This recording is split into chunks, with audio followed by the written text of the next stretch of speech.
అందరికీ నమస్కారం. నా పేరు ప్రసాద్ చిల్లిసిరి. ఈ లైవ్ వీడియో మీడియాల్లో, ప్రింట్ మీడియా, ఎలక్ట్రానిక్ మీడియా, అన్ని మీడియాల్లో పవన్ కళ్యాణ్ గారి మీద, చిరంజీవి గారి మీద విపరీతంగా దుష్ప్రచారం చేస్తున్నారు. దాని గురించి మాట్లాడడానికి ఈ లైవ్ వీడియో పెట్టాను. చిరంజీవి గారు ఈ కరోనా విపత్తులో, కరోనా 2వ దశలో ఆక్సిజన్ అందక జనాలు చనిపోవడం అంతా చూసిన తర్వాత ఆయన ఉచితంగా ఆక్సిజన్ సిలిండర్ ఇవ్వడానికి రాష్ట్ర వ్యాప్తంగా 2 తెలుగు రాష్ట్రాల్లో కూడా ప్రతి జిల్లాలోనూ, అలాగే జిల్లాలో మళ్ళీ సబ్ డివిజన్ కింద పార్లమెంట్ నియోజకవర్గాలు, పట్టణాల్లో కూడా ఆక్సిజన్ బ్యాంకులు ఏర్పాటు చేయడం జరిగింది. అయితే దానివల్ల ఆయనకి ఎంతో మంచి పేరు వచ్చింది. ఇవే మీడియాలో మరి చిరంజీవి గారు ప్రకటించలేదు, ఎక్కడ అధికారంగా రాకపోయినా త్వరలోనే అంబులెన్స్లు కూడా పెడుతున్నారని చెప్పేసి ఈ మీడియాలోని వార్తలు వచ్చినాయి. దానికి కూడా చిరంజీవి కుటుంబం నుండి ఎటువంటి అంటే ఎక్కడ కూడా కన్ఫర్మేషన్ రాలేదు. మరి వీళ్ళకి సమాచారం ఎక్కడ వచ్చిందో తెలియదు, దాని కూడా ఉంది ఒక వార్త వేసి పడేశారు వాళ్ళ మీద. సరే, అది కూడా సర్క్యులేట్ చేసింది ఈ మీడియాలో. మరి చెప్పుకోవాలి కదా, మంచి చెప్పుకోవాలి, చెడు చెడు రెండు చెప్పుకోవాలి మనం ఆ మీడియాలో. మరి ఇలా ప్రచారం చేయడం వల్ల వాళ్ళ వ్యూహం ఏంటో నాకు అర్థం కాలేదు, ఇటువంటి కన్ఫర్మేషన్ లేకుండా. మరి చిరంజీవి గారు ఒక మంచి పని చేసి ప్రజల్లోకి వెళ్ళి ఈరోజు కొన్ని వేల మందికి ఊపిరి అందిస్తున్నారండి కరోనా రోగులకి. మనం అనుకుంటున్నాము కరోనా తగ్గిపోయిందని చెప్పేసి, కానీ కరోనా ఇంకా చాలా తీవ్రంగా ఉంది. గ్రామాల్లోన బయట పడడం లేదు. మీడియాలో ప్రభుత్వాలన్నీ కూడా మొత్తాన్ని సప్రెస్ తగ్గించేసినాయి, దాన్ని మొత్తాన్ని కూడా తీవ్రతను తగ్గించి బయట చూపిస్తున్నాయి. కానీ పరిస్థితి ఇప్పటికి అలాగే ఉంది. మనకు ఒక 70% వ్యాక్సినేషన్ పూర్తయ్యే వరకు పరిస్థితి ఇలాగే ఉంటుంది, ఎక్కడ ఏం మార్పడదు. అయితే చిరంజీవి గారికి ఇంత మంచి పేరు రావడము, చిరంజీవి గారు మంచి సేవా కార్యక్రమాలు చేయడము, ఇవి కూడా ఈ మీడియాలు కూడా ఒకటి 2 మీడియాలు కూడా అరగంట ప్రోగ్రామ్ వేసినాయి. మళ్ళీ మంచి చెప్పుకోవాలి మనం, ఇప్పుడు కూడా తిరగడనా. ఇవన్నీ జరిగిన తర్వాత ఒకసారి కానీ మంచి పేరు రావడంతో ఒక డైవర్షన్ పాలిటిక్స్ లాగా మళ్ళీ చిరంజీవి గారికి ఏదో ఒక చెడ్డ పేరు తీసుకురావడం, పవన్ కళ్యాణ్ అంటగడడం, అంతా మీడియా ఒక డైవర్షన్ పాలిటిక్స్ లాగా ఈరోజు ప్లే చేస్తుంది మీడియా. ఇక్కడ పవన్ కళ్యాణ్ గారికి మంత్రి పదవి అంట. ఇన్నాళ్ళు పవర్ స్టార్, జనసేన అధ్యక్షుడు, ఇప్పుడు కొత్తగా కేంద్ర మంత్రి కూడా యాడ్ అవుతుందేమో. కేబినెట్ విస్తరణ ఊహాగానాల్లో పవన్ కళ్యాణ్ పేరు వినిపిస్తోంది. ఏపీ కోటాలో ఆయనకు, లేదంటే జేవీఎల్ కు బర్త్ కన్ఫర్మ్ అన్న టాక్ హస్తినలో చక్కర్లు కొడుతోంది. పవన్ కు పదవి ఇవ్వడం ద్వారా 2 రకాలుగా ప్లస్ అవుతుందనేది బీజేపీ వర్గాల వర్షన్. రాష్ట్రంలో పార్టీని విస్తరించేందుకు మిత్రపక్షం జనసేనకు కేబినెట్ లో బెర్త్ కల్పిస్తారనే ఊహాగానాలు వినిపిస్తున్నాయి. జీహెచ్ఎంసీ ఎన్నికలు, తిరుపతి బైపోల్లో పోటీ చేయకుండా పూర్తి మద్దతిచ్చింది జనసేన. దాంతో ఆ పార్టీ కార్యకర్తలు అసంతృప్తితో ఉన్నారు. ఈ క్రమంలో పవన్ కళ్యాణ్ కు కేబినెట్ లో చోటు కల్పిస్తే బీజేపీ జనసేన కూటమి బలం పుంజుకుంటుందనే చర్చ జరుగుతోంది. రాష్ట్రంలో సంఖ్యాబలమున్నా అధికారానికి దూరంగా ఉన్నామనే భావనలో కాపు సామాజిక వర్గంలో ఉంది. అందుకే వారికి ప్రాధాన్యత ఇస్తోంది బీజేపీ. కొన్నాళ్లుగా కాపు వర్గానికి చెందిన నేతలకే రాష్ట్ర అధ్యక్షులుగా అవకాశం ఇస్తోంది. ఇప్పుడు ఆ సామాజిక వర్గానికి చెందిన జనసేన అధినేత పవన్ కళ్యాణ్ కు కేంద్ర మంత్రిగా అవకాశమిస్తే ఏపీతో పాటు తెలంగాణలోనూ ప్రయోజనం ఉంటుందని బీజేపీ నాయకత్వం భావిస్తోంది. ఈ మేరకు ఆర్ఎస్ఎస్ నుంచి పార్టీ అగ్రనాయకత్వానికి ఒక సూచన వచ్చిందని తెలుస్తోంది. చిరంజీవి గారికి రాజ్యసభ అంట. ఏ పార్టీ ఇస్తున్నా నాకు తెలియదు. గతంలోనే చిరంజీవి గారి మీద అలాగే ఏవిఎంలో నాకు పత్రికల వార్తలు వచ్చినాయి, బీజేపీలో జాయిన్ అవుతున్నారని చెప్పేసి. ఆంధ్రప్రదేశ్ రాష్ట్రానికి 2014లో సీఎం క్యాండిడేట్ చిరంజీవి, బీజేపీ నుండి పవన్ కళ్యాణ్ సపోర్ట్ చేస్తారని చెప్పేసి ఏదో రాసుకున్నారండి, ఇష్టారాజ్యంగా రాసుకున్నారు. చిరంజీవి గారు ఆయన వచ్చి ఆ స్వామినాయుడు గారు వచ్చి మళ్ళీ దానికి సంబంధించిన రెవెన్యూ ఇచ్చుకున్నారు. అయ్యా మాకు అటువంటిది ఏం లేదు, చిరంజీవి గారు రాజకీయాలు పూర్తిగా తప్పుకున్నారు, సినిమాలకి ఏదైనా సమయాన్ని కేటాయిస్తారు. చిరంజీవి గారు తమ్ముడు గారు పవన్ కళ్యాణ్ గారు పెట్టిన రాజకీయ పార్టీ జనసేన పార్టీ నైతికంగా ఆయన సపోర్ట్ ఉంటుందని చెప్పేసి ఆయన చెప్పడం జరిగింది. అంటే చిరంజీవి గారు తన పని తాను చేసుకుంటూ, సినిమాలు చేసుకుంటూ, తన జీవితాన్ని తాను గడుపుకుంటూ, తన సామాజిక సేవ తను చేసుకుంటూ బ్లడ్ బ్యాంక్ ద్వారా ఉన్న వ్యక్తిని మీరు ఇష్టారాజ్యంగా మీడియాలో వార్తలు వేసేసి వాళ్ళ ఇంట్లో ఉన్న వాళ్ళు బయటకు వచ్చి దాని మీద మాట్లాడే అంతగా మీరు చేస్తున్నారు. దీనివల్ల ఏం సాధిస్తారు మీరు? అది అయిపోయింది, బీజేపీది అయిపోయింది. ఇప్పుడు వచ్చి చిరంజీవి గారి ఏదో లఫుడ్ పార్టీ నుంచి రాజ్యసభ వచ్చేస్తుందంట. చిరంజీవి గారికి రాజ్యసభ ఇప్పటికే చేస్తున్నారు. ఆయన నిజంగానే రాజకీయంగా ఆయనకి అంత ఇంట్రెస్ట్ ఉండి రాజకీయంగా ఉంటే ఆయన అప్పుడే బీజేపీలో చేరేవాళ్ళు, ఇప్పుడు కాంగ్రెస్ పార్టీలో కొనసాగేవాళ్ళు. ఈ 2 పార్టీలు కాకుండా సొంత పార్టీ ప్రజారాజ్యం పార్టీ ఆయన అడ్డుపెట్టి ఉండేవాళ్ళు. ఆయన ఎప్పుడు చెప్పేసారు రాజకీయంగా నేను తప్పుందని చెప్పేసి పూర్తిగా రాజకీయాలకు వచ్చి ఆయన రాదు. ఒకసారి మాట అన్న తర్వాత ఆయన వెనక తగ్గే ప్రసక్తి లేదు, ఆయన వెళ్ళిపోయారు. ఇక పవన్ కళ్యాణ్ గారు నిలబడతా ఉన్నారు. తన కట్టి కాలే వరకు, తన నలుగురు మోసే వరకు జనసేన పార్టీ జెండా మోస్తానన్నారు. అంటే ఎంత బాధగా ఉంటే ఆ మాట అన్నారు. అప్పుడు కూడా అదే పరిస్థితి. 2019 ఎలక్షన్ అయిపోగానే మీడియాలో జనసేన పార్టీని బీజేపీ విలీనం చేస్తున్నారని చెప్పేసి 40 రోజులు 2 నెలలు వదలగొట్టారు ఇష్టారాజ్యంగా. అదే పని, ఇంకా 2 మాటలేదు, బీజేపీ విలీనం చెప్పేసి. అంటే ఇక్కడ ఎక్కడా కూడా బీజేపీ నుంచి కానీ జనసేన పార్టీ నుంచి కానీ పోనీ ఈ పార్టీలో ఉన్న నాయకులు ఇంకొక లేదా ప్రెస్ మీట్ పెట్టో, లేదా ఎక్కడ పెట్టారో, ట్వీట్ పెట్టో, ఫేస్బుక్ లో పోస్ట్ పెట్టో, అది పార్టీ రిప్రజెంటేటివ్స్ లేదా పార్టీ సంబంధించి ఎవరు కూడా ఎటువంటి ధృవీకరణ కూడా ఏమీ లేకుండానే వీళ్ళే వార్తలు వేసేసుకుంటా ఉంటారు, కల్పించేసుకుని. బీజేపీ కలిపేస్తుందంట, పవన్ కళ్యాణ్ పార్టీ మూసేస్తుందంట. ఇదే అదే ఒక రకంగా తీసుకొచ్చి దాని ప్రజలు తీసుకెళ్లిపోతారు. అంటే ఇలా పవన్ కళ్యాణ్ గారి మీద నిత్యం ఇలా తప్పుడు ప్రచారాలు చేయడం వల్ల ఏమవుతుందంటే ప్రజల్లో జనసేన పార్టీ మీద ప్రజలకు నమ్మకం పోద్దండి. ఎందుకంటే ఎలా ఉంటుందంటే పూటకో మాటగా పవన్ కళ్యాణ్ ఇదేంటి బీజేపీలో కలిసిపోతారంట, మళ్ళీ ఇప్పుడు కలుపులేదంట, మళ్ళీ కేంద్ర మంత్రి అంట, మళ్ళీ లేదంట. అంటే ఒక రకమైన గందరగోళ వాతావరణాన్ని వీళ్ళే అబద్ధాలతో వీళ్ళే సృష్టించి వీళ్ళే ప్రచారం చేసి వీళ్ళే పవన్ కళ్యాణ్ గారిని జనసేన పార్టీని ప్రజల్లో పలసన చేయాలని చూస్తున్నారండి. ముఖ్యంగా మీడియా అంటే ఎవరి చేతులు ఉన్నాయండి? అటు చంద్రబాబు నాయుడు గారి వర్గం, ఇటు జగన్మోహన్ రెడ్డి గారి వర్గం, ఈ మధ్య కేసీఆర్ గారి వర్గం ఉంటుంది. కేసీఆర్ గారి వర్గం మీడియా అంతా కూడా జగన్మోహన్ రెడ్డి గారు బాగా అవుతుంది. వాళ్ళకి మళ్ళీ ఏ కనెక్షన్ మంది ఇలా కావాలించుకుంటారు హైదరాబాద్ వెళ్ళిపోయి చూసాం కదా, ఫోటోలు వచ్చిన వీడియోలు వచ్చినాయి. వాళ్ళకి ఏమైనా మనకు తెలియదు. కేసీఆర్ సంబంధించి తెలంగాణలో కాంట్రాక్టులు చేసిన వాళ్ళు చాలా మంది కూడా జగన్మోహన్ రెడ్డి వర్గం చెందిన వ్యక్తులే, అది మనకు తెలుసు. మరి ఆంధ్రోడు కేసీఆర్ మరి ఈ వర్గానికి కాంట్రాక్ట్ ఎలా ఇస్తున్నాడు అనేది ఆయనకి తెలియాలి. అది పక్కన పెడదాం తెలంగాణలో కూడా. అంటే ఈ మీడియాలన్నీ కూడా ఇలా చేతుల్లో ఉండి ఈ రోజు నాడు జనసేన పార్టీ మీద విపరీతంగా దుష్ప్రచారం చేస్తాయి. అన్ని కూడబలుకుని అందరూ ఒకేసారి ఒకే టైం అటాక్ చేస్తున్నారు. అబద్ధాలు. అది కూడా ఇది ఏం సాధిస్తారు దీనివల్ల? ఒక కుటుంబాన్ని, ఒక మెగా కుటుంబాన్ని చిరంజీవి గారు పవన్ కళ్యాణ్ గారు అనిత్యం ఇలా మీరు వేధించు తింటూ కాల్చుకు తింటూ అది కూడా అబద్ధాలు చెప్పుకుంటూ మళ్ళీ ఏం సాధిస్తారు? ఆంధ్రప్రదేశ్ రాష్ట్రం ఇప్పుడు అడుగు తినే స్థితిలో ఉంది. అప్పులు పాలైపోయింది, పన్నుల రేట్లు పెరిగిపోయి, కరెంటు బిల్లులు పెరిగిపోయి, పెట్రోల్ అంటే కేంద్ర రాష్ట్రం ఇక్కడ పెట్రోల్ 5 రూపాయలు బాతున్నారు ఎక్స్ట్రా. మళ్ళీ అమరావతి పన్ను అంట, ఓట్ల పన్ను అంట. పెట్రోల్ మీద బాధలే దేశవ్యాప్తంగా ఉన్న ధరలతో పాటు మన దగ్గర ఇంకా 5 రూపాయలు ఎక్కువ ధరలో ఒక్కటి ఉంది. ఈ రోజు నాడు ప్రజలు ఎంత ఇబ్బంది పడుతున్నారు, ధాన్యం తోలితే డబ్బులు రావట్లేదు. ఇది రాష్ట్రంలో ఇన్ని సమస్యలు ఉంది. ఈ సమస్యల మొత్తానికి కాల్గలేరు చంద్రబాబు నాయుడు గారు, జగన్మోహన్ రెడ్డి గారు. మీ మీడియాలని వీళ్ళని వదిలేసేసి మీరు వాళ్ళకి బాగా ఊదుకుంటూ ఒక సెక్షన్ మీడియా చంద్రబాబుకి, ఒక సెక్షన్ మీడియా జగన్మోహన్ రెడ్డికి, వీళ్ళకి వాళ్ళకి మళ్ళీ మీళ్ళని కొట్టుకుంటూ ఏమీ లేని జనసేన పార్టీ మీద ఒక్కసారి కూడా రాష్ట్రంలో ఒక నిర్ణయాధికారం లేని వ్యక్తి, ఒక్కసారి కూడా ముఖ్యమంత్రి కాలేదు, అసలు అసెంబ్లీకి వెళ్ళదు ఇప్పుడు దాకా. పార్టీ పెట్టారు, అదే అది చూద్దాం ఆయన ఏం చేస్తారో ఏంటో, ఎంత నిలబడతారో, మాట్లాడాలని చేతనయ్యా ముందు ఆయన నిర్ణయాధికారం రావాలి కదా. ఏమీ లేని వ్యక్తిని తీసుకొచ్చి ఈ రోజున మీరు రాష్ట్రంలో సమస్యలకి, రాష్ట్ర విభజనకి కారణలేని కుటుంబాల వ్యక్తులు వదిలేసి అసలు ఏం సంబంధం లేని వ్యక్తులు తీసుకొచ్చి నిత్యం వాళ్ళ మీద అబద్ధాలు. ఏం కట్టుకుపోతారు మీరంతాను? ఏం కట్టుకుపోతారు? నాకు అర్థం కావట్లేదు. మనిషి ఎంతకాలం బతుకుతాడు? నాకు 42 వస్తుంది, 2 నెలలకి 42 నిండిపోతే ఎంతకాలం బతుకుతాము? ఏం బతుకుతాము? ఏం సాధిస్తాము? ఎవరైనా ఆశాలు చెప్తారు కదా, ఎవరైనా సత్యం ఏం చేస్తారు? మెట్లు కావాల్సిందే కదా. అయితే పూర్తిగా కాలుస్తారు. నేను ఆకాశం ఊరెళ్తాడు మీరేమన్నా? ఒక్కొక్కటి నాకు అర్థం కావట్లేదు. మీకు అధికారాలు చేసుకుని, సీఎంలు చేసుకుని, ఏది తెగానికి తప్పుడు ప్రచారం చేసుకుని, విషయాన్ని చిమ్మేసి ఈ సమాజంలో వ్యక్తుల మీద మీరు నాకు కట్టుకుపోతారా? ఈ ఉట్టు ఊరెగుతారా? మీ శవాలు ఏమన్నా ఆకాశంలోకి వెళ్తే డైరెక్ట్ వెళ్ళిపోతారు మీరు దేవుడి దగ్గరికి? అంతా మట్లో కావాల్సిన మట్లో పోవాల్సిన మట్లో తినాల్సిన వాళ్ళే. ఏదో బతకడానికి ఏదో కొంత ఆస్తో పాస్తో బతకడానికి ఇబ్బంది లేకుండా వృద్ధాప్యంలో ఏదో ఆస్తులు సంపాదించుకుని పెట్టుకుని అక్కడ పెట్టుకుంటాం, పెట్టుకుంటాం తృప్తి కోసం. ఇవన్నీ కాకుండా అసలు ఏంటి ఇదంతా? మన టాపిక్ పక్కెళ్ళిపోతుంది. ఏం సాధిస్తారు మీరంతా? మీడియా వాళ్ళు ఏం సాధిస్తారు?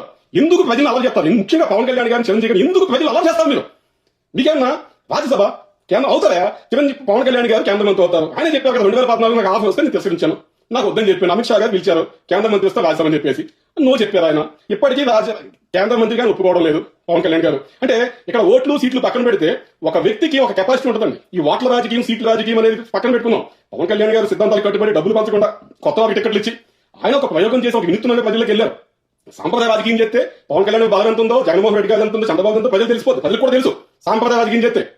కాకుండా ఇది కొత్తగా వెళ్ళారు కాబట్టి ఈయన బలాన్ని గుర్తించి బీజేపీ వాళ్ళు కొత్తగా 2024 ఎన్నికల్లో పొత్తు పెట్టుకుని వెళ్తే మరింతగా మెరుగైన ఫలితాలు రావద్దని చెప్పేసి వాళ్ళు ముందుకు రావచ్చు. ఏమైనా కావచ్చు, పవన్ కళ్యాణ్ గారు కేంద్ర మంత్రి అవుతారు కాదంటలేదు, అవ్వకపోవచ్చు కాదంటలేదు.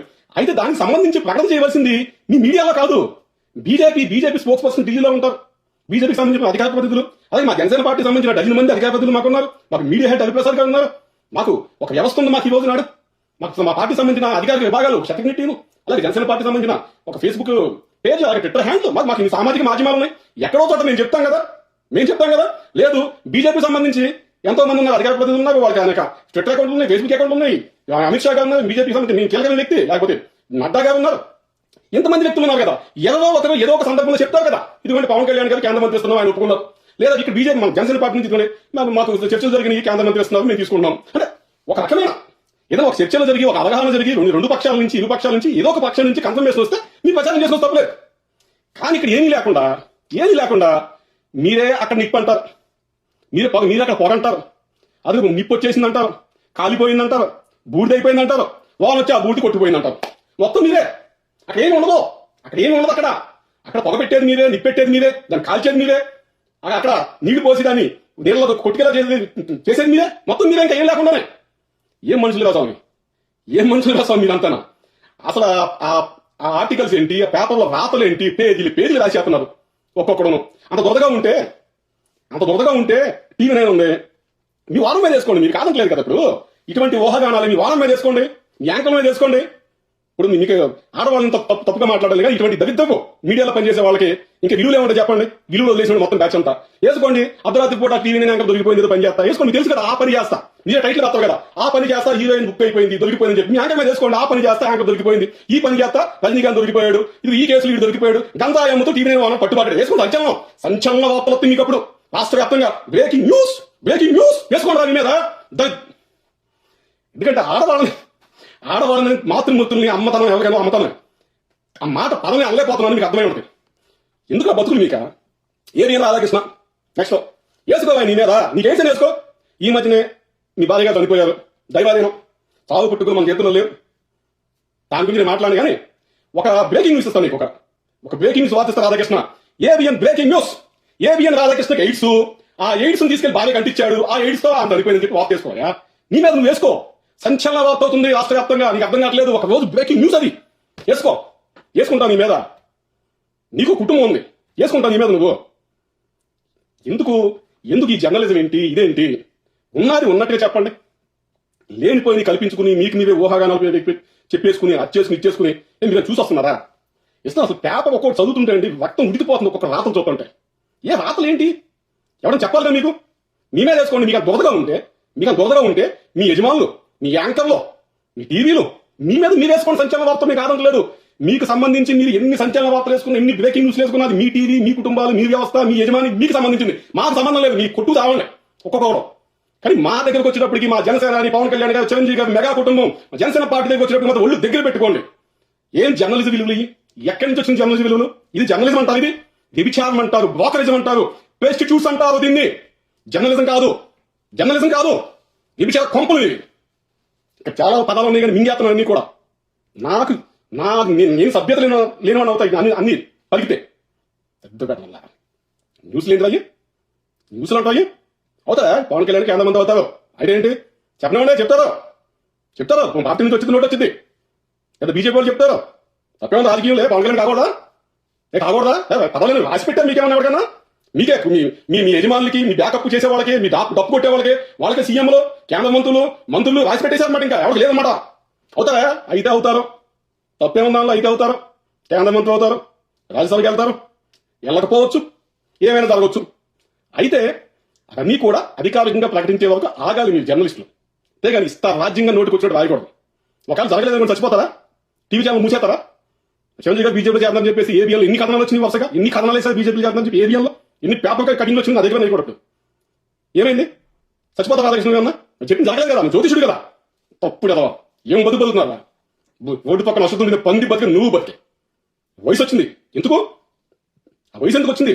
ఎంత వయసు వచ్చింది నీకు? అలాంటి 40 సంవత్సరాలు కుర్రోడు చెప్పించుకున్నావు. దరిద్ర పెడరా ఏం బతుగా నీది? ఈమె నేను కొత్త యజమాని వచ్చాడు, అప్పుడు మహానుభావుడు మన అన్నయ్య ఆయన్ని సీఎం తర్వాత సీఎం తెలంగాణలో మహిళ పరమేశ్వరరావు గారు. అయ్యా నమస్కారం అయ్యా. ఏంటయ్యా ఇది? ఇంత ముందు అదే పరిస్థితి. ఆడబిడ్డల మానాల మీద, శవాల మీద, కుటుంబ గౌరవం మీద వ్యాపారం చేసుకున్నాడు. ఏదో రాజుగారు అమ్మేసి నిలిపాడు శుభ్రంగా, శ్రీనిరాజు అనుకుంటా. మళ్ళీ నువ్వు వచ్చి అదే పని చేస్తున్నావు. నీది అదే పని చేస్తున్నావు. ఏం కట్టుకుపోతారా? ఏం సంపాదించుకుంటా? కొద్దిగా విలువలు పాటించవయ్యా. నువ్వేమన్నా లేనోడుగా? 100 కోట్లు ఆస్తున్నాయి, 100 కోట్లు ఆస్తి ఒకటే 2 లెక్క పెట్టుకోవడం డబ్బులు నీ దగ్గర.